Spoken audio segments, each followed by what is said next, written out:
जय गुरुदेव। हर हर महादेव, शंभू शंकर, अनंत कोटि ब्रह्मांड नायक सदगुरुदेव के चरणों में कोटि कोटि प्रणाम। बाबा रामदेव जी महाराज के चरणों में कोटि कोटि प्रणाम, कोटि कोटि वंदन। और सभी गुरु भक्तों को हर हर महादेव, शंभू शंकर, शंभू शंकर। जैसा कि कुछ समय बाद समय मिला है तो कुछ प्रश्न है और कुछ आपको कुछ बताना है, वो मैं आपको बता देता हूँ।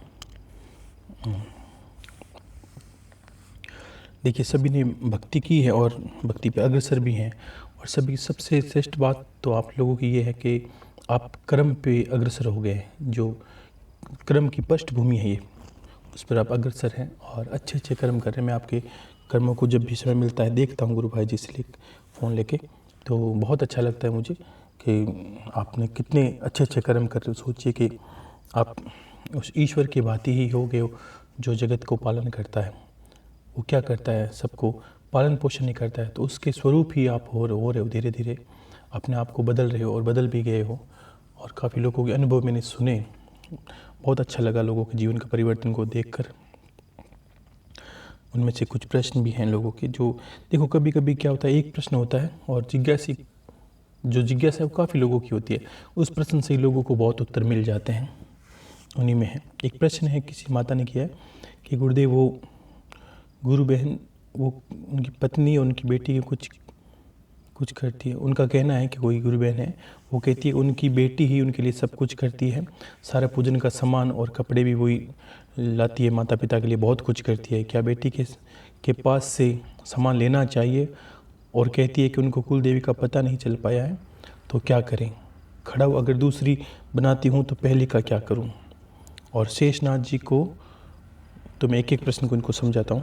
इन्होंने पहले कहा कि अगर बेटी से हम कोई, मान लीजिए कि बेटी हमारे लिए कुछ कार्य करती है, हमारे लिए कुछ ला के देती है, तो क्या लेना चाहिए, नहीं लेना चाहिए? देखिए, पहली बात, अगर बच्ची आपकी कुंवारी है और आपके साथ रह रही है, मान लीजिए कोई काम करती है, कोई नौकरी पे जाती है, तो कोई जॉब करती है या कोई व्यापार करती है, तो आप उससे कुछ लेते हो तो ये उसमें दोष नहीं लगता। अन्यथा जिस बच्चे की शादी हो गई है और उससे फिर लेते हैं, तो ये शास्त्र उसकी आज्ञा नहीं देते। इसका कारण क्या है कि हमने क्या किया, हमने उस बेटी का कन्यादान कर दिया। कन्यादान का अर्थ हो गया कि जिस घर पे हमने कुछ दे दिया है, और उस पुराने समय में क्या होता था कि लड़की के घर का पानी पीना भी गलत माना जाता। इसमें ये बात नहीं कि वहाँ कोई ईर्ष्या है, द्वेष है, ऐसा नहीं है। वो कितनी अच्छी रीति थी कि लड़की के घर पर खाना खाना, या क्यों कि उन्होंने अपनी कन्या का, जो लड़की है उसका कन्यादान कर दिया संकल्प लेके। और जिस घर पे जिस कन्या का हमने दान किया है, उस घर से हमें जल भी नहीं पीना चाहिए, अन्यथा हमें दोष लगते हैं। ये दोष दिखते नहीं हैं, लेकिन ये जो हमारे जीवन में रुकावटें पैदा ज़रूर करते हैं। और अगर आपकी लड़की कुंवारी है और वो जॉब करती है, या मान लीजिए कोई व्यापार करती है, तो उससे लेते हैं तो कोई दोष नहीं बनता। और ऐसे भी सभी से मैं कितने कहना चाहता हूँ कि ये अच्छा समय है। यह समाज एक अलग दिशा में है कि लड़कियां भी कंधों से कंधा मिलाकर कार्य करती है। बहुत अच्छा लगता है, माता बहनें काम करती है, व्यापार करती है, जो भी करती है। लेकिन कोशिश करें कि माताओं बहनों के पैसों को कम हाथ लगाएं, उनको देने का प्रयास करें, ना कि उससे छीनने का प्रयास करें। हमेशा ये भावना रखें कि जितना हो सके माताओं बहनों के लिए खुद करें आप।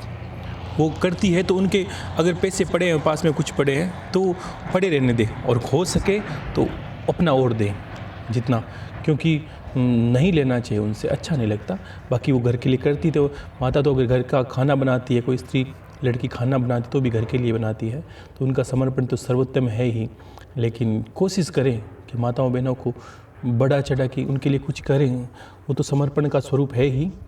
लेकिन जितना हो सके उनसे कम लें आप, ठीक है ना। और चाहे वो घर की आपकी पत्नी भी हो, तो आप उसको देने का प्रयास करें, प्रेम दें, उसको संपत्ति दें, उसके सारे अधिकार दें, ऐसा करें आप। और आपकी लड़की की शादी हो गई है, तो आप उनसे, मान लीजिए वो माता पिता के प्रति समर्पित है और करना चाहती है, तो भी आप उसको प्रेम से समझाएं कि नहीं, आपके दिया हुआ हमें दिक्कत करेगा। और हो सके तो कन्या हो घर पे, कन्या, गुरु, इष्ट गुरु, ये जो भी हैं, ये घर से लेके जाने चाहिए, इनसे लेना नहीं चाहिए। इनको जितना देना ही सर्वोत्तम होता है। और इनका दूसरा प्रश्न है, इनको कुल देवी का अभी तक पता नहीं चल पाया, तो क्या उस जो तस्वीर बनाई है जो कुल देवी की त्रिशूल बना के, तो वो क्या पास में रखें? देखिए, जब तक कुल देवी का पता नहीं चल जाता आप उसकी पूजन करें, पाठ करें। क्यों? कि वो कुल देवी का स्वरूप ही है।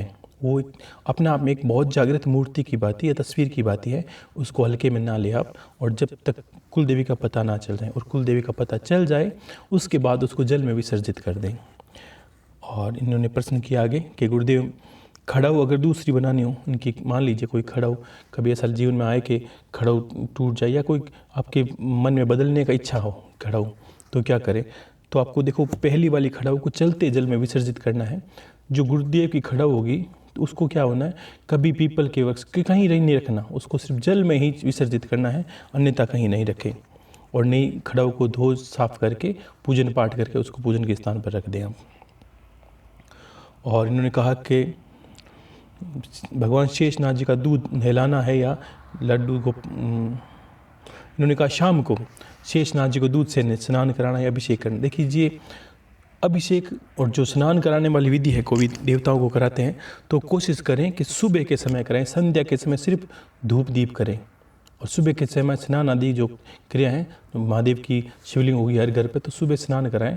अगर दिन विशेष हो तो दोनों वक्त स्नान करा सकते हैं, अभिषेक कर सकते हैं। बाकी रोजाना की पद्धति में आप सुबह सिर्फ स्नान कराएं, संध्या के समय धूप दीप करें। और इन्होंने कहा कुल देवता के लिए शीशा दक्षिण दिशा में रखा है, क्या सही है? देखो, दक्षिण दिशा में एक क्या होता है कि हमें जो मरे हुए लोग होते हैं, हमारे पितृ वगैरह होते हैं, उनकी तस्वीर दक्षिण दिशा में लगा सकते हैं।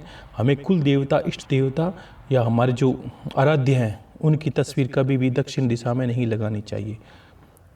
जो पितृ हैं या माता पिता हैं, कोई लोग तो माता पिताओं की तस्वीर भी लगा देते हैं, लगाने ठीक है, लगाइए, लेकिन जितना हो सके इनसे बचने की कोशिश कीजिए, उनसे कोई फ़ायदा नहीं मिलता। जो चले गए उनको जाने दीजिए। और अगर लगानी है तो दक्षिण दिशा में लगाएं, अन्यथा कहीं दिशा में ना लगाएं, क्योंकि दूसरी दिशा में जब भी लगाओगे उस तस्वीर से नेगेटिविटी आएगी और नकारात्मकता होगी जो हमारे घर को प्रभावित करेगी। और एक कहा इन्होंने कि कुल देवता का जो एक शीशा लगाने की विधि बताई थी मैंने, कुल देवी के नाम से जो पूजन के स्थान पर, वहाँ कुल देवी के पास में इन्होंने कहा मैं कुल देवता का शीशा रख सकती हूँ। आप समझे नहीं, हर देवता का अलग अलग शीशा थोड़ी लगाओगे आप। पूजन स्थली में एक छोटा शीशा रखना चाहिए। इसका कारण क्या है? शीशे में तो आज आपके घर के शीशा लगा है और मैं आके देखूंगा तो क्या दिखेगा? मुझे मेरी तस्वीर दिखेगी। इसका अर्थ ये है कि आपको शीशा एक ही लगाना है जो कुल देवी के निमित्त हो, और कुल देवता को पूजन करें। उस शीशे में जो भी देखेगा उसको लगेगा मैं इसके घर पे हूँ। अलग से ऐसा नहीं कि कुल देवता का अलग शीशा लगा दिया, कुल देवी का अलग शीशा लगा दिया, ऐसा ना करें, ऐसा बिल्कुल नहीं करना है, ठीक है।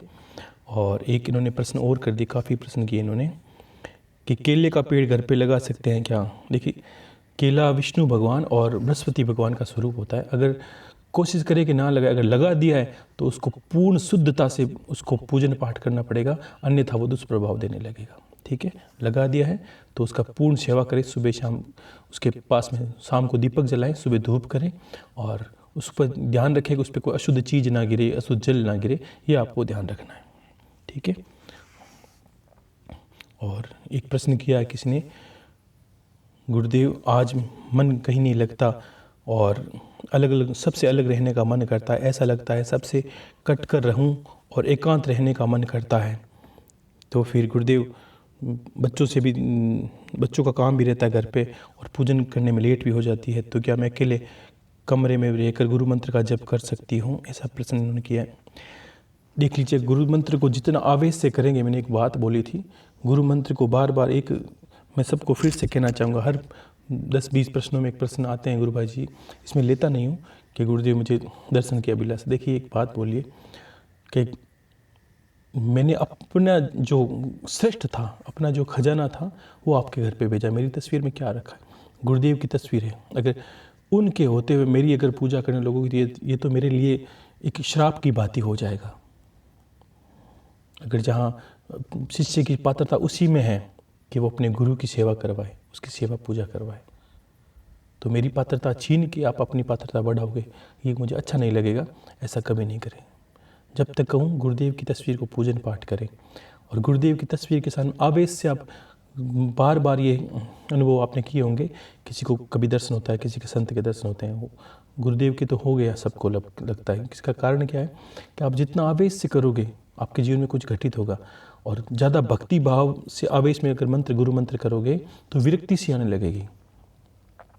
एक समय के बाद मैं आपको विधि परिवर्तन कर दूंगा, जहाँ तक आपको आप में एक शालीनता आएगी, एक सभ्यता, एक जो गुरु शिष्य की परंपरा या जो शिष्य का जो प्रारूप है या जो शिष्य की जो स्वभाव है वो आपके अंदर उतरते ही मैं आपके फिर पूजन पत्ती को बदल दूंगा, और फिर आपको एक सामान्य तरीके से चलना है कि जो कठिन था। कभी कभी क्या होता है कि शरीर पर बहुत ज़्यादा मेल लगा होता है, तो पहला जो स्नान करते हैं उसको पत्थर से रगड़ना पड़ता है, साबुन से घिसना पड़ता है, कपड़े से रगड़ना पड़ता है, तब जाके मेल उतरता है।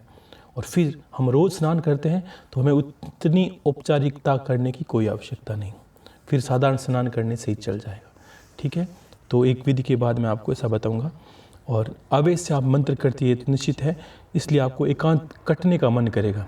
गुरु मंत्र क्या करता है, आपको सत्यता भाषित करवाता है। आपको धीरे धीरे ये अनुभव होने लगता है कि ये जगत मिथ्या ब्रह्म सत्य है, ये जो मैं व्यवहार कर रहा हूँ, ये जो लोगों के साथ मैं जी रहा हूँ, ये सब मिथ्या ही तो है एक दूसरे का। लेकिन इस औपचारिकता से संसार चलता है, इसलिए आपको कटना नहीं है। ज्ञान देखो दो तरह का है, एक जो आपने लिया है जो मैं बता रहा हूँ, और एक ज्ञान वो भी मैंने बताया जो राजा जनक और अष्टावक्र जी के बीच का था। लेकिन याद रखिए सबकी पात्रता अलग अलग होती है। आप एक माँ हो, आप एक पत्नी हो, आप एक पुत्र वधू हो, आप पे बहुत ज़्यादा जिम्मेदारियाँ बढ़ती हैं।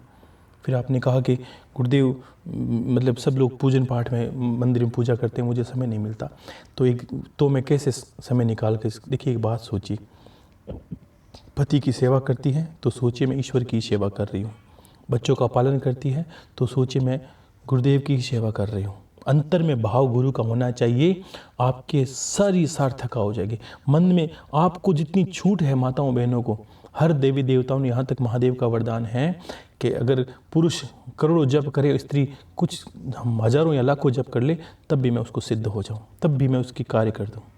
इतनी छूट है क्योंकि आपका समर्पण तो स्त्री जो स्वरूप मिला उसमें ही आपका समर्पण सिद्ध है। हर किसी में ये संभव नहीं है। स्त्री का जो जन्म है वो समर्पण का है। तो आपको तो बहुत कुछ कम करना है, बहुत कुछ करने की आवश्यकता नहीं है, और बहुत ही कुछ कम करना है। आपको बस कुछ चीज़ों से बचना है, वो बच के आप कार्य करें। घर में इतने लोगों की सेवा करते हैं तब भी भाव रखें, तब भी आपकी सार्थकता है।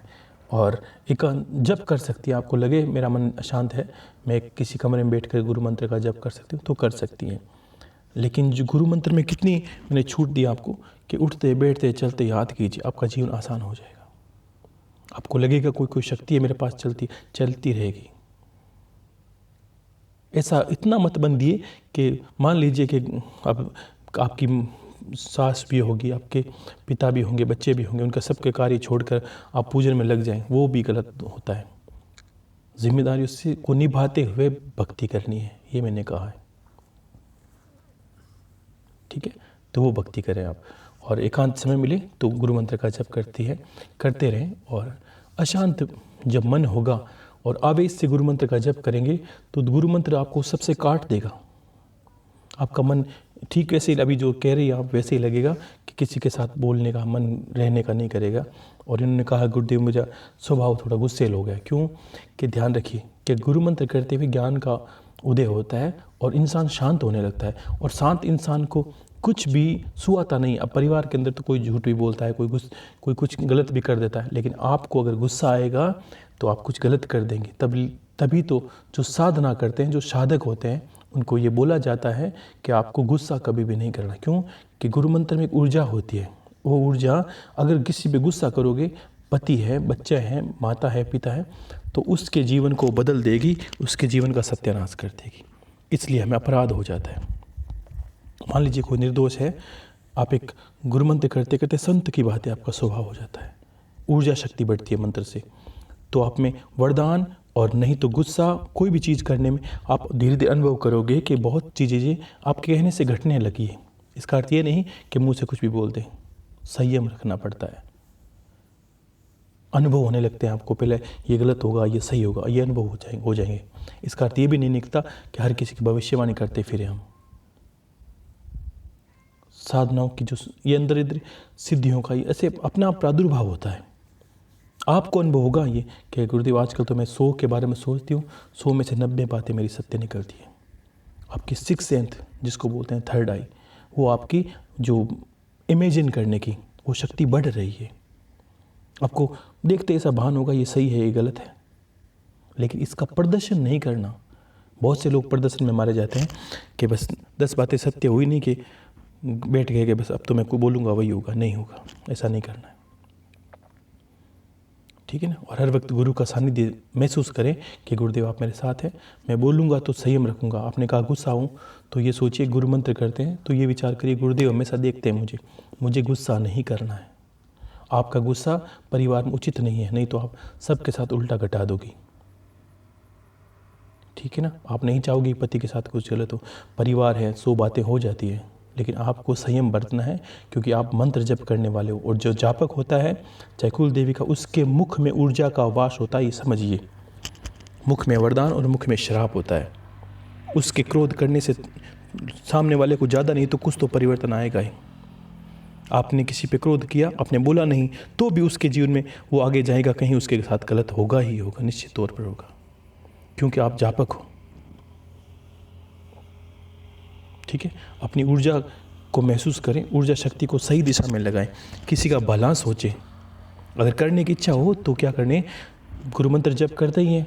अगर कहीं ऐसे भाव आए तो किसी गरीब के बारे में, किसी के साथ गलत हो रहा है, ये सोचे हे भगवान, हे गुरुदेव, इसका भला हो, मैं चाहती हूँ। आप अंतर से सोचें, तब उसके साथ अच्छा होने लगेगा। इसलिए ऊर्जा को सही दिशा में लगाना जरूरी है, ठीक है ना। गुरु मंत्र एकांत में कर सकती हैं। गुस्से को अपने, गुस्सा एक स्वभाव है, इसको अपने आप को बदलना, आप खुद को बदलना है। ऐसा नहीं कोई मंत्र होगा जिससे गुस्सा बदल जाएगा। आप हर वक्त ये महसूस करें, ये शर्म भी करें कि गुरुदेव मंत्र करती हो तो गुरुदेव आसपास रहते हैं तो मुझे गुस्सा नहीं करना, उनको गुस्सा आ जाएगा। ये भाव रखें तो भी गुस्सा कम हो जाएगा, ठीक है। और एक प्रश्न है,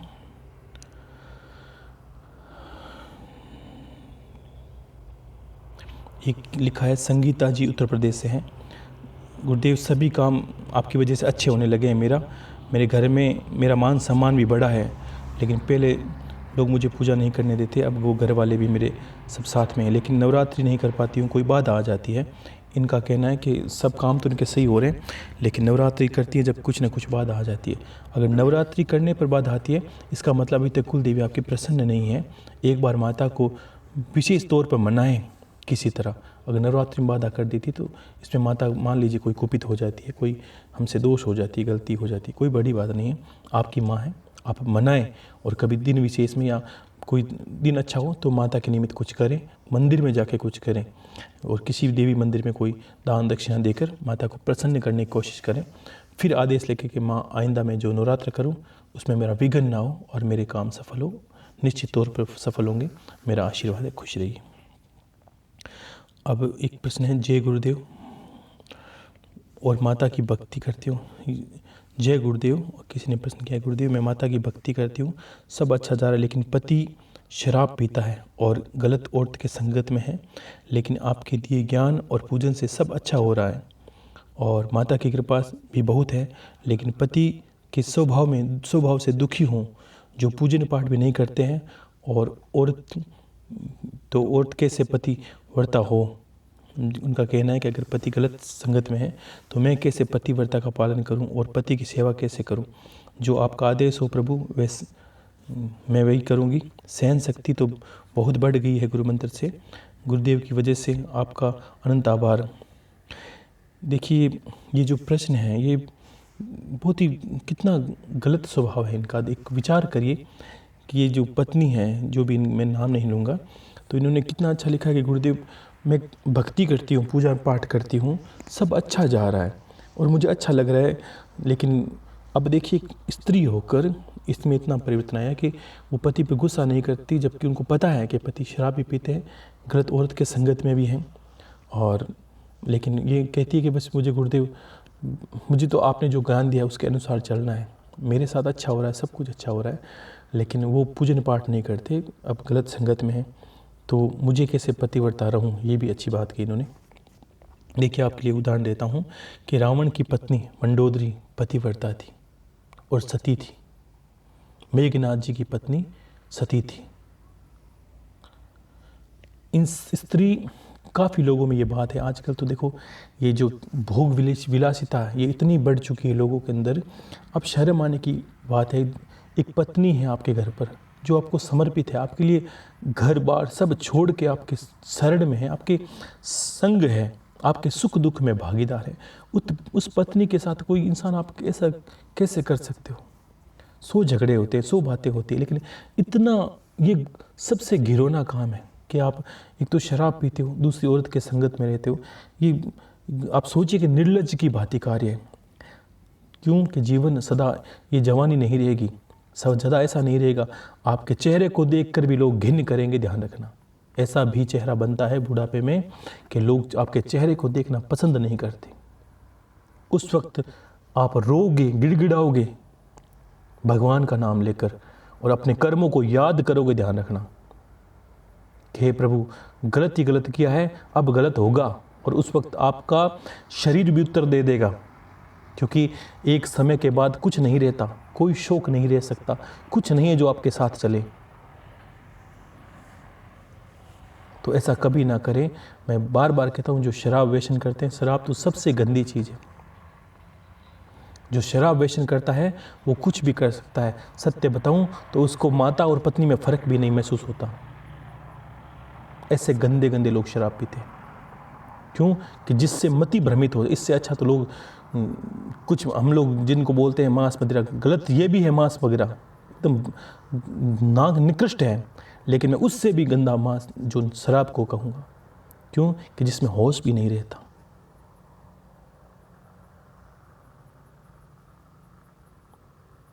ऐसा है। इसमें आपको ये ध्यान रखना, जिस नशे से बुद्धि भ्रमित हो जाए वो नशा किस काम का। भगवान के नाम का नशा करें, भक्ति करें, अपने आने वाले जीवन को सुधारें। आपके आने वाले जीवन पर निर्भर करेगा कि आप कैसे हैं, आपने कर्म कैसे किए हैं। कोई ऊपर वाला, जब आपने जो कथाएं सुनी जिसमें समझे होंगे कि ऐसी बातें तो होती है कि ईश्वर आएगा, सबके दुख सुख के या सबके हिसाब किताब करेगा, आपके पाप पुण्यों का।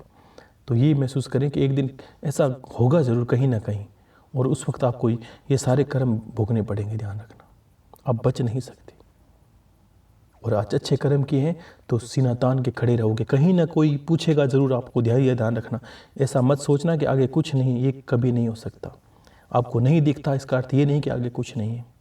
आपको तो बहुत कुछ नहीं दिखता, हवाएं नहीं दिखती, प्रकृति के बहुत चीज़ें रहस्य नहीं दिखते, अपनी सांसें नहीं दिखती, अपने प्राण नहीं दिखते, अपने जो आत्मा है वो नहीं दिखती, अपना मन नहीं दिखता। इसका मतलब ये थोड़ी कि वो है नहीं। अगर ये है तो वो भी एक सत्ता है जहाँ सबसे आपको पूछा जाएगा कि आप ऐसी योनि में चले गए आप, और आपने क्या किया। उस वक्त आप निर्लज्ज की बात ही खड़े रहोगे, ध्यान रखना। और यही जानवर 84 लाख योनियाँ आपके लिए तैयार रहेगी।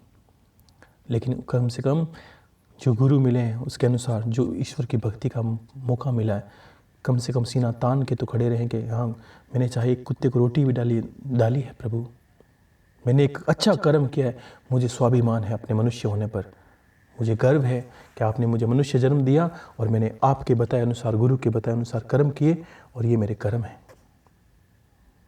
ये कर्मों का पिटारा लेके आपको जाना पड़ेगा। तो ऐसे कर्म कभी ना करें।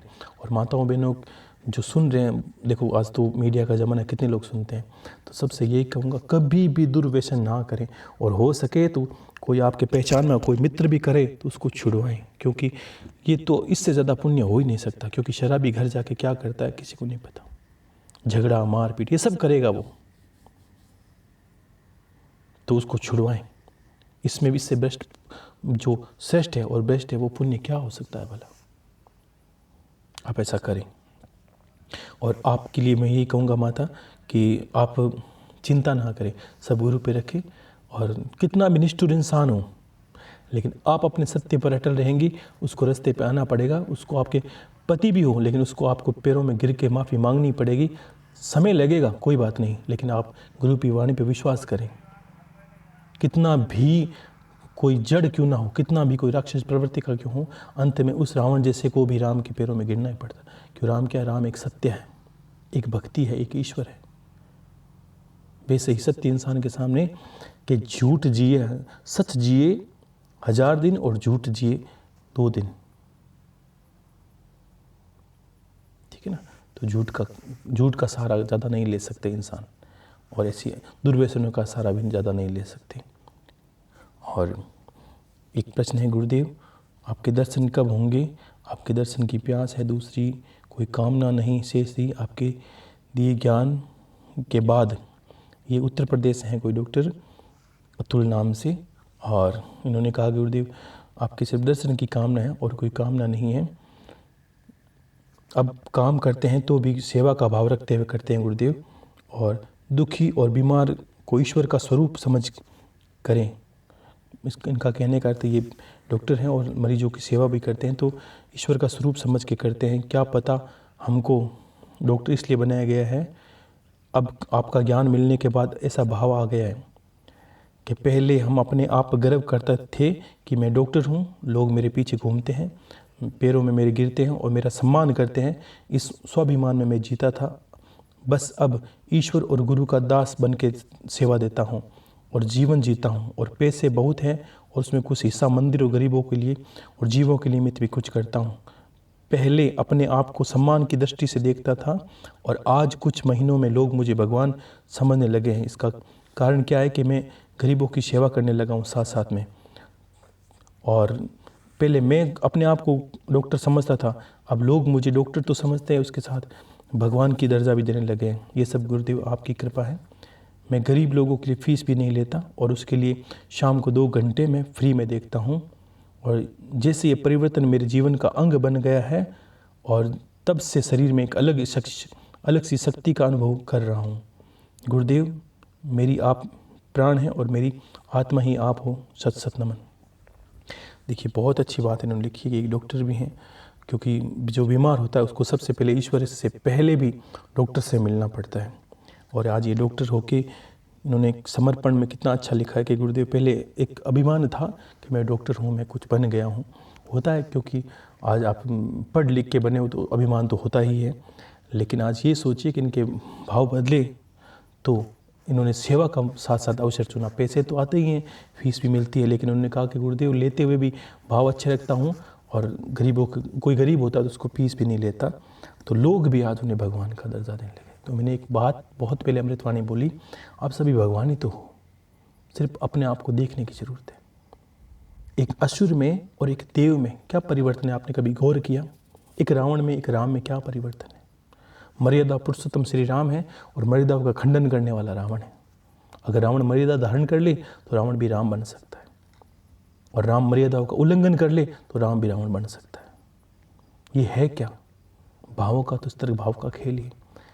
हम भी सुआर देखते हैं कि हमारे जीवन में कोई कठिनाई आती, कोई ऐसा विषय आता है जब हमें लगता है कि हम अब बहुत दुखी हैं, अब तो ईश्वर ही सहायता कर सकता है। और उस वक्त मान लीजिए कोई ऐसा इंसान आपको टकर जाए जो आपकी उस समस्या का समाधान कर दे, आपके मुंह से यही निकलेगा, आप तो मुझे परमात्मा मिल गए।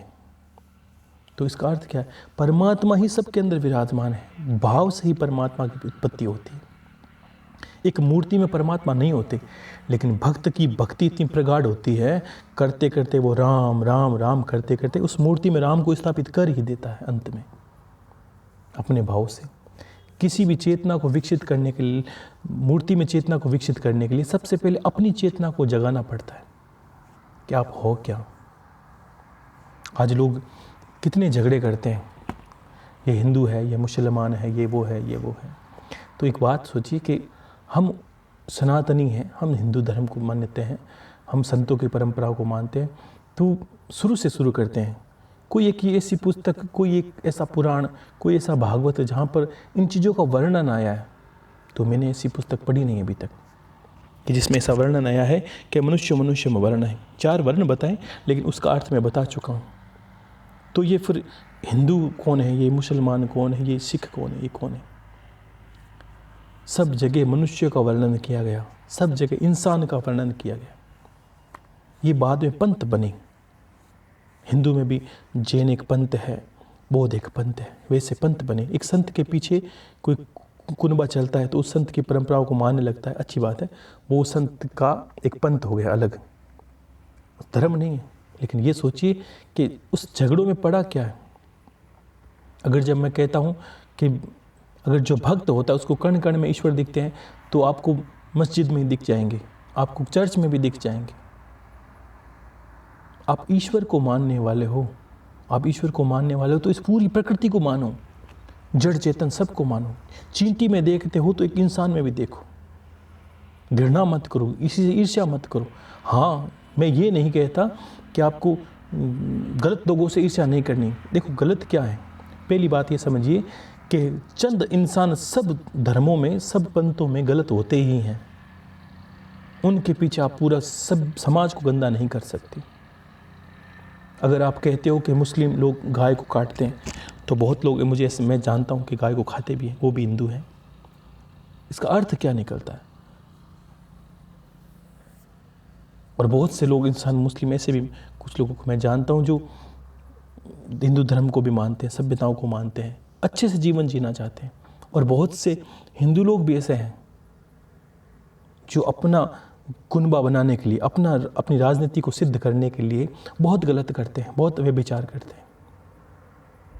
मैं ये कहता हूँ, इंसान का साथ दीजिए, गलत को सब जगह गलत कहिए, चाहे वह हिंदू हो, चाहे किसी समाज का हो। राक्षस ही होता है और देव ही होता है, चाहे वो किसी घर का हो। तो आप में एक गुण आया, सेवा निस्वार्थ भाव से करनी चाहिए इंसान को। अगर एक बच्चा मरता है, अगर आप कहीं खड़े हो और आपके सामने कोई छोटा बच्चा आए, वो किसी जाति का हो, सबसे पहले उस पर दया करनी है कि वो बच्चा है, ना कि सबसे पहले उससे पूछो कि तेरी जाति क्या है, तेरा धर्म क्या है। इंसान, मनुष्य खुद एक वर्ण है, एक जिसको बोलते हैं कि एक योनि है। सब मनुष्य तो है। इसका अर्थ हम यही मानते हैं कि जो भारत भूमि में जिन्होंने जन्म लिया, जिन्होंने हमारे देश में जन्म लिया, वही हमारे इंसान हैं। भगवान सिर्फ उन्हीं का है, या उन्हीं को भगवान मानता है। और उन्हीं का भगवान, जो मान लीजिए कि उन्हीं का भगवान कर्जदार है, या उन्हीं पर भगवान का अधिकार है। स्वतंत्रता है ईश्वर। कभी भी किसी भी सत्य में देवताओं की बातें, सत्य में जो संत हैं, उनके मुख से ऐसी बातें कभी नहीं निकलेगी कि ये गलत है, ये गलत है, ये कुनबा गलत है, ये समाज गलत है, ये हिंदू या मुसलमान। नहीं, संत का स्वभाव होता है सब एक बराबर है। वो जाति वर्ण से ऊपर उठ के सोचेगा। ईश्वर का दूत है वो। चंद इंसान सब जगह गलत होते हैं और उनके पीछे सब लोग गलत हो ही जाते हैं, उनको मानते मानते।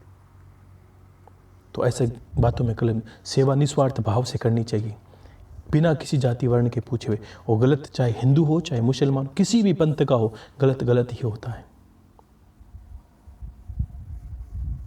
जो अपराध करने वाला है उसका कोई धर्म नहीं होता, उसको अपराध करना ही है। ठीक है, अपराधी को साथ ना दे, चाहे वो किसी जाति का हो, चाहे किसी कुनबे का हो। और सेवा निस्वार्थ भाव से करें, किसी जाति को देख कर नहीं करनी है। जो ज़रूरतमंद है उसकी सेवा करें। आपको मैं बहुत साधुवाद करता हूँ कि आपने वास्तव में डॉक्टर होने का फ़र्ज़ निभाया। आज 1 घंटा, आज डॉक्टर जैसी पदवी, अच्छी पदवी है, और इतने पदवी पर होते हुए भी आपने 1 घंटा गुरु के नाम से लोगों को फ्री में चेक करते हैं, जो उनकी सेवा करते हैं। तो मैं बहुत आशीर्वाद देता हूँ कि ईश्वर आपका नाम को अजर अमर रखें और बहुत लोग गुण गाएं आपके। इंसान नाम के पीछे बहुत भागता है, ध्यान रखिए। बहुत बड़ी बात बताता हूँ कि इंसान नाम के पीछे भागता है। वो पुत्र को पालता है ताकि उसका नाम रहे, वो परिवार को पालता है ताकि उसका नाम रहे। लेकिन ध्यान रखिए, नाम उसी का रहता है जो पुत्र परिवार को छोड़कर जगत की सोचे। आप जगत की सोचोगे, वो जगत ही आपकी नाम करेगा और जगत ही आपका नाम लेगा कि आपका नाम श्रेष्ठ है। तो आपका घर से बाहर निकल के सोचना उचित है, अपनी सोच को बढ़ाना उचित है। आप 100 लोगों के बारे में सोचोगे तो 100 लोग आपका नाम मान लेंगे सुबह शाम। 1000 लोगों के बारे में सोचोगे, 1000 नाम लेंगे। इसका अर्थ ये सीधी सी बात होगी कि आपको नाम करना है तो जगत के लिए सोचिए। सबके लिए खड़ा होता है, उसके लिए सब खड़े हो जाते हैं। मेरे लिए, मेरा घर का, मेरे बच्चे, मेरा पुत्र, मेरा परिवार, मेरी पत्नी, तब तक वही नाम लेंगे। आप ये मत विचार करिए कि लोग आपका नाम लेंगे, कभी नहीं लेंगे। ठीक है ना? तो अपनी सोच को बढ़ाएं। और एक प्रश्न है, नरपत जी है राजपुरोहित, इनकी शादी के 25 वर्ष पूरे होंगे और इन्होंने कहा, गुरुदेव बस मैं चाहता हूँ कि मई में है इनकी 25वीं वर्षगांठ शादी की, तो मैं चाहता हूँ आपके निमित्त कुछ करूँ और आपका आदेश हो वैसे इसको मनाऊँ मैं 25वीं वर्षगांठ। देखिए आपका निजी विषय है, लेकिन मैं तो यही कहना चाहता हूँ कि जब भी सब लोग सुन रहे हैं तो एक ही बात कहूँगा कि जब भी मेरे निमित्त कुछ करना हो तो सबसे पहले आपको दिन विशेष या लगे कि गुरुदेव मैं आपके नाम से कुछ करना चाहता हूँ, तो सबसे पहले आप महादेव का अभिषेक कर दें। मेरे पास कुछ न कुछ पहुँच जाएगा, उसका अंश। महादेव की पूजा होती, जो सृष्टि का पालन करता है वो मेरे लिए कुछ कर देगा। जब भी आपको लगे कि आपकी वर्षगांठ है या कि जन्मदिन, आप कुछ करना चाहते हो पूजन के निमित्त, उसको अच्छा सा उसको बिताना चाहते हो दिन को, तो मैं चाहता हूँ दोनों मिलकर, पति पत्नी पास में बैठकर, मेरा पूरा आशीर्वाद है कि गुरुदेव का नाम लेकर और दादा गुरु का नाम लेकर उस महादेव के पूजन पाठ करें, शिवलिंग का रुद्राभिषेक करें, ताकि आपका जीवन और भी मंगल में हो, शुभ दिन हो। बहुत लोग जन्मदिन वगैरह मनाते हैं, तो मैं चाहता हूँ कि ईश्वर का नाम लेके मनाइए, ताकि आपका जीवन और मंगल में हो, पति पत्नी में और प्रेम बढ़े। ना कि उसको कहीं होटल में जाकर, सब करते हैं करिए, लेकिन उस दिन को अच्छा बनाना है तो दान पुण्य से, धर्म से बढ़ाएं, ताकि आपका जीवन का जो तालमेल है पति पत्नी का, आगे जीवन प्रेम बढ़ता रहे।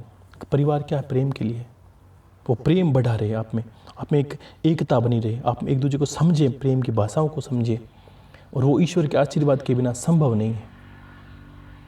तो ऐसा कभी भी काम हो तो उसको अनुष्ठान की बाती, 2 बच्चे आपके घर पे खाना खाएं, आप कहीं मंदिर में कुछ देने जाओ, कहीं गौ माता को कुछ खिलाओ, ऐसा करके आप इनको बिताएं और पति पत्नी पास में बैठकर शादी की बाती जोड़ा बनाकर महादेव और माता पार्वती की पूजन करें। इसमें मेरा आशीर्वाद है कि इसमें आप ये सोचिए कि आपने गुरुदेव के निमित्त कुछ कर दिया, उनके लिए कुछ कर दोगे, वो मेरे लिए कुछ किया हुआ माना जाएगा। मैं सबको यही कहूँगा, जब भी आपको लगे जीवन में कि आज आपके लिए कुछ करना है गुरुदेव, तो अंतर मन से महादेव की पूजा करना, मेरे पास कुछ मिल जाएगा। आप ये मत सोचिए कैसे मिल, बस मिल जाएगा, छोड़िए आप। और ये सटीक बात है, आप कहीं भी करोगे, मेरा जो मेरे निमित्त होगा, जो मेरे लिए होगा, वो मेरे पास महादेव पहुँचा देगा। आपको चिंता करने की आवश्यकता नहीं। और आंख बंद करके आप कर लें। कभी आपको लगे कि अनुष्ठान ऐसा करना है, कभी ऐसा लगे गुरुदेव आपके लिए कुछ करना चाहता हूँ, मेरे जीवन में अब शुभता आई है, अब दिन अच्छे हुए मेरे, तो और अच्छे बनाने, तो उससे 2 फायदे होंगे। आपका जीवन और ज़्यादा मंगल में हो जाएगा। महादेव के आप ऋणी हैं, गुरु के आप ऋणी हैं, तो उस ऋण को उतारने का यही कारण है कि आप महादेव की पूजन पाठ करें। और मेरी यही सबसे बार बार कहना है कि किसी भी दिन को अगर आप मेरे निमित्त मनाना चाहते हो और गुरुदेव के निमित्त मनाना चाहते हो, तो आप महादेव और माता पार्वती का अभिषेक करें। पंडित नहीं हो तो घर पे खुद बैठ के ही करें, और जितना हो सके सर्वोत्तम कीजिए। आप में क्षमता है तो पंडित को बुला के कीजिए, गुरु के नाम से कीजिए। और मेरा यह आशीर्वाद है कि आपका जीवन बहुत बहुत मंगल में हो। देखो, जीवन में सुख दुख आते जाते रहते हैं, लेकिन ये ध्यान रखना कि बहुत कम लोगों को परमात्मा मौका देता है ऐसा इस भाग दौड़ भरी ज़िंदगी में अपना यजन भजन करने का। उनमें आप शामिल हो। सहन करने की शक्ति मिलती है ईश्वर से, गुरु से, बाकी तो चीज़ें चलती रहती है। ठीक है, और मेरा आशीर्वाद आपके साथ है नरपत सिंह जी, खुश रहिए आप। और एक किसी ने प्रश्न किया है, रोज़ भैरव जी की माला और दीपक करना है क्या या नहीं? देखिए, ये भैरव जी की जो माला और दीपक का बात है, ये आप समझ लीजिए कि नवरात्रि जब आती है, जब देवी का आह्वान करते हैं, देवी भैरव के बिना कहीं प्रवेश नहीं करती। आगे भैरव रहते हैं, फिर देवी का आगमन होता है। जब दिन विशेष में हम नवरात्र में देवी की मुद्राओं से आह्वान करते हैं, तब भैरव आपके घर के द्वार के पास होने चाहिए, तब आपको आह्वान करना है। वो उनके साथ ही आती है, उनके साथ चली जाती है। तो इसका अर्थ ये है कि उसी वक्त आपको करना है। और भैरव जी के माला का आपको जप नहीं करना, सब नवरात्रि को छोड़कर, जब नवरात्रि दिन विशेष हो तब भी करना है, अन्यथा रोजाना आपको भैरव जी की माला का आपको जप करने की आवश्यकता नहीं है, क्योंकि इसके डरावने अनुभव होने शुरू हो जाएंगे। क्योंकि भैरव जी तो एक विराट शक्ति है, उसकी भैरव जी की साधना निष्काम नहीं कर सकती। भैरव जी की साधना सकाम की जाती है। सकाम का अर्थ है आपको विशेष कार्य है तब उनका आह्वान करें, अन्यथा उनका आह्वान करने की आपको आवश्यकता नहीं है। ठीक है, और कोशिश करें कि नवरात्रि में करें, बाकी अन्यथा माला दीपक कुछ ना करें। जब नवरात्रि हो, देवी का आह्वान करना हो, मुद्राएं दिखानी हो, देवी के साथ वो आते हैं। हम नहीं बुलाएंगे तो भी वो आएंगे, लेकिन इसलिए उनका सम्मान उस वक्त होना जरूरी है उनके निमित्त का, ठीक है, इसलिए आपको बताया गया। और एक प्रश्न है सुभाजीत घोष वेस्ट बंगाल से, इन्होंने कहा गुरुदेव एक प्रश्न है कि ये कोई कंपनी आईटी में काम करते हैं और शाम के समय फिक्स नहीं है छुट्टी का, तो शाम को संकल्प का जाप करें, संकल्प का जाप कैसे करें। इन्होंने नवरात्रि का बहुत ही भाव से प्रश्न किया है कि गुरुदेव अपने भाव से कि गुरुदेव मैं कोई कंपनी में काम करते हैं, संध्या के समय जो आते हैं इनको समय फिक्स नहीं होता है, कभी लेट हो जाती है कभी। देखिए जो आपकी पूजन पाठ पद्धति है, मैंने आपको बांधा कहीं नहीं है, आप समय निर्धारित कीजिए कि आपके समय सुबह समय है तो सुबह माला कीजिए, और नवरात्रि वगैरह हो तो आपको अनुष्ठान करना हो तो आप सुबह के समय जो माला का अनुष्ठान करें वही कर दें एक बार में, चाहे वो 21 करें, चाहे वो 11 करें, चाहे वो कितनी भी करें, सुबह के समय उसी का अनुष्ठान करें, अन्यथा बाकी को ना करें। समय को देखना जरूरी है। इंसान मैं यहाँ ये बैठे ये नहीं बता सकता कि किसके पास कितना समय है, किसके पास क्या कार्य है, वो आपको देखना है अपनी सहूलियत से, कि देखना कि ये गुरुदेव मेरे पास समय है जो मैं हर रोज़ दे सकता हूँ। देखो नवरात्रि की जो साधना उपासना है वो त्रिसंध्या तक संपन्न कर सकते हैं, सुबह हो सकती है, शाम को हो सकती है और दोपहर को हो सकती है। अगर आपको सुबह दोपहर समय नहीं मिले तो सुबह शाम को कर दें, और शाम को और सुबह दोपहर को समय नहीं मिले तो सुबह के समय कर दें। जो समय आपका उचित हो उसके अनुसार करें। माला आपको निर्धारित करनी है कितने समय आपको करनी है, ठीक है ना, मानना उतना ही जाएगा। और पाठ लगाते हैं तो संध्या के समय आपको ये करना है, जो मान लीजिए कि आप अनुष्ठान करते हैं नवरात्रि को और शाम को समय पाठ लगाओ, तो माँ शाम को समय आप जितनी भी देरी से आएँ, कभी भी आएँ, शाम को दीपक माँ के सामने करके प्रणाम करके कवच करके सो जाएं। आपको उसमें कोई दोष नहीं लगेगा, क्योंकि शाम के समय आपने माला का संकल्प लेना नहीं है। आपको सिर्फ इतनी ही संकल्प लेना है कि मैं सुबह के समय जप करूँगा और शाम को। संकल्प का अर्थ है जो आप करने वाले हो वो बोलना उस वक्त कि मैं ये करूँगा, इस वक्त करूँगा, तो आपका संकल्प मान्य हो जाएगा, ठीक है। बाकी उनको मेरा आशीर्वाद है सुभाजीत घोष से, वो खुश रहें। और एक प्रश्न है प्रियंका जी लंदन से हैं, इन्होंने एक प्रश्न किया है कि गुरुदेव कौवे के बारे में, इनकी कौवों की बहुत सेवा करती हैं। कहा कि गुरुदेव आपको भी बहुत पसंद है कौवा की सेवा करना। मुझे हाँ बिल्कुल पसंद है। देखिए प्रियंका जी लंदन से, ये आपने देखा होगा बहुत ही मतलब भावपूर्ण भक्ति करती है, और ये लंदन रहते हुए भी वृंदावन वगैरह काफ़ी जगहों पर भंडारे वगैरह गुरु के नाम से बहुत करवाती, बहुत भक्ति करती है। तो इनका मेरा पूरा आशीर्वाद है। और ये पूछ रही है कौवे के बारे में। देखिए कौवों जिनके सानिध्य में रहते हैं, जो इंसान कौवों के सानिध्य में रहते हैं, उनके जीवन पर कभी तंत्र मंत्र नहीं किया जाता, पहली बात। दूसरी बात है कौवे को कुछ खिलाने से इंसान के राहु केतु और शनि तीनों शांत रहते हैं। और जो कौवों की सेवा करते हैं, भैरव जी सदा उस पर प्रसन्न रहते हैं, चाहे वो भैरव जी का दीपक करे का ना करे। कौवे अजर अमर हैं। कौवों को आपने दुर्घटना में मरते हुए देखा था, आयु से कौवे कभी नहीं मरते, और बहुत ही अनुभव शक्ति इनकी होती है। ये देवताओं से विशेष जुड़े होते हैं, ये ध्यान रखना। और तंत्र मंत्र की चीज़ों को ये इनकी काट, जहाँ ये जाते हैं वहाँ से तंत्र मंत्र स्वतः ही कट जाता है। जिस घर पे कौवे या आपके हाथों से कोई कौवे कुछ खाने लगे, तो आपको समझना है कि आपके तंत्र मंत्र के जितना भी किया वो सब कटने लगेगा। आपके हाथों से अगर कुछ खाते हैं तो आपका जीवन मंगल में होने लगेगा। सोचिए कि 9 ग्रहों में राहु केतु शनि तीनों ग्रहों से पीड़ित इंसान रहते हैं, राहु केतु और शनि से, और तीनों का प्रभाव एक साथ होता है, तब जाके काल सर्प दोष होता है। और मात्र एक कौवा एक ऐसा पक्षी है जिसको कुछ खिलाने से इंसान के तीनों ग्रह शांत रहते हैं, उसको काल सर्प दोष कभी जीवन में नहीं लगता। उसका वैवाहिक जीवन या जो भी उसका जीवन है सदा मंगल में रहता है, कभी उसके परिवार में या झगड़े बहुत कम बनते हैं, और उसके इंसान के जीवन में बाधाएं बहुत कम आती है। तंत्र मंत्र का उस पर प्रभाव नहीं पड़ता, उस इंसान पर कोई उसका कुछ नहीं बिगाड़ सकता। शत्रु चाहे शत्रुनाशनी विद्या समझ लीजिए आप, कौवों की सेवा से ये समझ लीजिए शत्रुनाशनी विद्या। आपने कभी अनुभव नहीं किया होगा कि 10 महाविद्या में एक विद्या है प्रचंड, जो इतनी प्रभावनीय है, शत्रुनाशिनी विद्या है, वो है माता धूमावती विद्या। उनका वाहन है कौवा, शनि भगवान का वाहन है कौवा। और धूमावती विद्या कौवों, जिनका वाहन कौवा बताया गया है, उन विद्याओं का प्रभाव कौवे पर सदा रहता है। उन प्रयोग से जैसे धूमावती विद्या से कोई शत्रु बच नहीं सकता, वो ब्रह्मास्त्र की बात इंसान को मार ही देती है। किसी पर अगर वार को करे उस विद्या से तो इंसान की मृत्यु हो जाती है। तो जो कौवों से प्रेम करता है, उससे कोई शत्रुता करे, उसको मृत्यु आनी निश्चित ही है।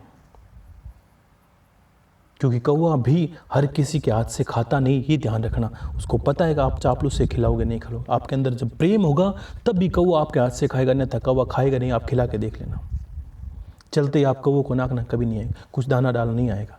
आपके अंदर अनंत प्रेम होगा, भक्ति होगी, तभी देखो शनि का प्रभाव है। और शनिदेव सदा भक्त के साथ रहते हैं, जो शिव के भक्त होते हैं उनके पे विशेष कृपा होती है कौवों की। तो जिसके हाथ से कौवे खा लेते हैं तो आप अनुभव करोगे कि उसके जीवन में सारे तंत्र मंत्र कष्ट नष्ट ही हो जाएंगे। उनको मीठा पसंद है, वो नमकीन भी खाते हैं। पहले 2 पक्षी मानिए जो नमकीन भी खाते हैं, आप बराबर खाएंगे। और बड़े प्रेमी अगर आने शुरू हो गए तो आपके घर पे रोज आएंगे। और अनुभव शक्ति बताऊं कि अगर रोज आप खिलाते हो कौवा और जिस दिन आपके हाथ कौवा नहीं खाए तो उसके 2 दिनों में आपके साथ कुछ घटना होने वाली है, इसलिए वो सावधान रहे। क्योंकि कौवे की अनुभव शक्ति बहुत अच्छी होती है। अगर मान लीजिए 10 दिन खिलाते हो खाता है और 10 दिन में अगर वो नहीं खाए तो अभी समझ लेना आपके साथ कुछ होने वाला है, लेकिन उससे आप बच जाओगे। लेकिन वो अनुभव कराना चाहता है आपको। उसकी बोली आप समझो कि कौवे की बोली कम से कम 1000 तरह की होती है। एक जैसा कौवा कभी नहीं बोलता। जब उसको आपसे प्रेम होगा वो बतलाएगा तो आपकी उसकी आवाज़ को बदल बदल के आपके सामने बोलेगा खाते खाते। इसका अर्थ है वो आपसे बहुत प्रेम जता रहा है, बहुत प्रभाव पड़ता है। तो जीवन में कौवे और कुत्ते का प्रभाव बहुत इतना प्रचंड है कि आपकी मृत्यु को वो टाल सकते हैं एक बार। इतनी इनकी सेवा आपकी मृत्यु को टाल सकती है, एक बार अकाल मृत्यु को टाल सकती है। और जो कौवे और कुत्ते की सेवा करते हैं उसको अकाल मृत्यु भी नहीं आती। कुत्ते की सेवा साक्षात भैरव की सेवा ही है, ध्यान रखना। इसलिए भैरव की कृपा उस पर अनंत होती है। जीवन में 2 कार्य भी नहीं छोड़ने। कहीं कुत्ते की सेवा को तो आपको छोड़ना ही नहीं, ध्यान रखना। चाहे एक रोटी आपके हाथों से बस देनी ही है। और कौवे से कर सकते हैं तो करिए। आपको लगे कि तंत्र मंत्र आप पे या कोई नवग्रह की बाधा आप पे, राहु केतु का दोष या सरकाल सर्प दोष है, तो आप अनुभव करोगे कौवे की सेवा मात्र से आपके जीवन में बदलाव आने लगेगा। लेकिन आपके अंदर प्रेम होगा तब भी आपके हाथ से खाएगा, अन्यथा आप गिरा के देखना आपको हाथ से खाएगा नहीं, उड़ जाएगा पहले ही। क्योंकि कौवा मन की भाषा को समझता है, चंचलता को समझता है, वो बहुत सतर्क होता है। आपने कभी ये भी गौर किया होगा एक कौवा किस तरह जुड़ा होता है। एक कौवे, कोई भी पक्षी मरता है तब आपने झुंड नहीं देखे होंगे, लेकिन कौवा कहीं भी ज़्यादातर कहीं ग्रामीणों या देहात में कहीं ख़त्म होगा तो 1000 कौवे एक साथ आ जाएंगे। अब वो कहाँ थे कहाँ रहे उसको मरते ही आ जाएंगे। कहीं काफ़ी बार देखा है कोई करंट की चपेट, दुर्घटना से कौवे की मृत्यु होती है।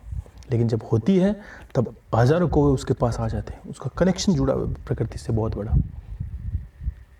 तो एक सेवा मात्र से इतना फ़र्क पड़ता है इंसान के। जीवों से जैसे प्रेम करना ही चाहिए।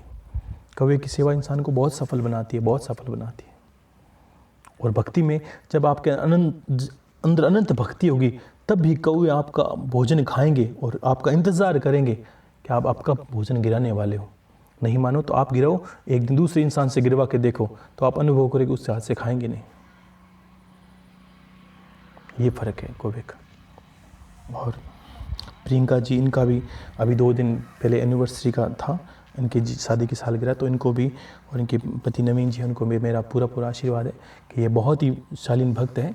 आप सबकी गुरु बहन हैं और सभी को हर बार कभी कुछ भेजती है तभी कहती है सभी गुरु भाई बहनों को प्रणाम करके ही भेजती है। तो देखो बहुत ही अच्छा परिवार है आप लोगों का मिलकर मेरे साथ जुड़ा। मुझे बहुत खुशी होती है कि ऐसे भक्त हैं जो, देखो कहने का आनंद जब आता है जब करने वाले हो, आप सभी करने वाले हो। मुझे बहुत खुशी मिलती है आपको देखकर, जब आप चिड़िया को दाना डालते हो, जब आप पक्षियों, कितनी गर्मी बढ़ गई, पानी का कार्य सब करें, पक्षियों को विशेष पानी डालें। क्योंकि बहुत गर्मी में क्या होता है कि पक्षियों को बहुत पीड़ा होती है। पानी तो पहले चाहिए, खाना चाहे मिले ना मिले, जीव जंतु को पानी पिलाए पहले। पानी का बहुत पुण्य है और आपके हाथों से तो विशेष होना ही चाहिए, ठीक है, विशेष ध्यान रखें। और एक प्रश्न और भी है कि गुरुदेव, जो शरीर में बीमारी पीड़ा है बहुत समय से, मान लीजिए, उसको कैसे मिटाएं? और कोई इंसान भक्ति कर नहीं पाए, बैठने उठने की क्षमता नहीं हो तो क्या करें, कैसे वो भक्ति करें? ये प्रश्न बहुत ही मतलब अच्छा मैं कहने वाला हूँ। आप तो अभी तो समय इतना ही है, और ये प्रश्न को मैं कहूँगा आपके उत्तर को अगली बार जब भी कल या परसों जो भी समय मिलेगा आपके इसी प्रश्न को उत्तर लूँगा। ये प्रश्न काफ़ी लोगों का है कि गुरुदेव मेरे शरीर में व्याधि है, मान लीजिए ना मैं माला कर सकती हूँ ना कोई कुछ कार्य कर सकती हूँ, तो कैसा क्या करूँ कि व्याधि भी समाप्त हो और जीवन भक्ति में हो जाए। तो आपको मैं एक बहुत ही सटीक उपाय इसका बताऊँगा, और इसमें बहुत लोगों को अपने दोष भी लगेंगे कि हम भी करते हैं, लेकिन मैं इसको आपको कल या परसों के अमृतवाणी बताऊँगा। आपको यही प्रश्न लूँगा जो भी माता बहनें इन्होंने ये प्रश्न किया है, और बाकी सभी को मेरा बहुत बहुत साधुवाद आशीर्वाद है कि ऐसे ही भक्ति करें, जीवन को मंगल में बनाएं।